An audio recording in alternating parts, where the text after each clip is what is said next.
The day I lost my home, my job, and my money, my brother laughed. Not nervously, not awkwardly. He laughed like he'd been waiting for it. I didn't cry when I lost everything. I cried when my own brother laughed at me. Losing everything was bad.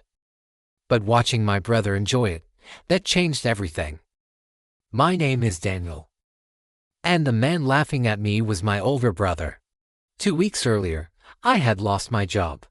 Not fired, laid off. The company shut down overnight. No warning. No severance. Just an email and a locked work account. A few days later, the bank froze my account because of a paperwork issue. They said it would take time I didn't have. When I asked my brother if I could crash on his couch for a few nights, he didn't even hesitate. He smirked and said, "Didn't I warn you? This is what happens when you think you're smarter than everyone else." Then he laughed again. My parents stood behind him, silent. No one told him to stop. No one defended me. He shook his head and added, "Guess the golden child finally fell." I didn't argue.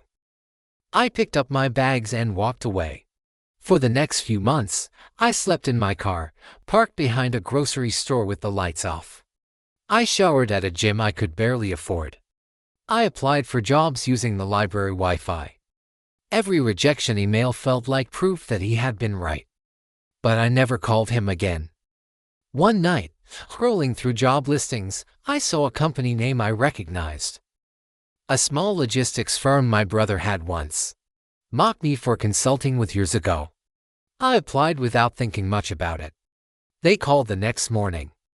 Turns out the work I had done back then had saved them millions. They remembered my name. They didn't offer me a job. They offered me a partnership. I didn't celebrate. I didn't post about it. I just worked. A year passed. I bought a modest place. Nothing flashy. Nothing to prove. Then my parents invited everyone to a family dinner, including my brother. Dinner was loud. Stories, jokes, drinks. My brother did most of the talking. At one point, he laughed and said, "Remember when Daniel hit rock bottom? Man, that was rough to watch." A few people chuckled. Then my phone rang. I stepped aside to answer it. I kept my voice low, but the room was quiet enough to hear. "Yes," I said, "the acquisition paperwork is ready. I'll approve it."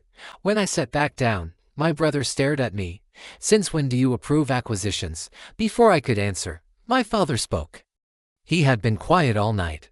"Because," he said slowly, "that company just bought mine." No one laughed this time. My brother's smile collapsed. He opened his mouth, then closed it. I didn't explain anything. I didn't defend myself. I just finished my meal. As I stood to leave, my brother finally spoke. His voice was low now. "I didn't know." I nodded. "You didn't need to." I walked out. That was the last time he laughed at me. Thanks for listening. If this story hit close to home, you're not alone.